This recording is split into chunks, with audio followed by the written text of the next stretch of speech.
Everyone, বিয়ের পর এটা আমার প্রথম শিবরাত্রি। আর আমি সত্যি প্রচণ্ড শিব ভক্ত। মানে অনেক ছোট থেকে আমি শিবরাত্রির উপোস করি। আর এটা আমার বিয়ের পর প্রথম শিবরাত্রি। তাই সকাল সকাল স্নান সেরে নিয়েই চলে এসেছিলাম ঠাকুর ঘরে।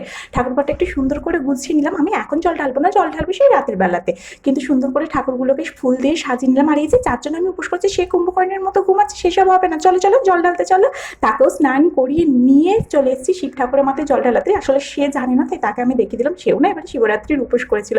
আর এই যে রাতে বেলাতে সবাই খাওয়া দাওয়া করবে বলে মা এখানে রান্না বান্না করছে। আর আমি তো নির্জলা উপোস করেছি, তাই আমি কিছু খাবো না, কিন্তু বাড়ির সকলের জন্য একটু চা বানিয়ে দিলাম।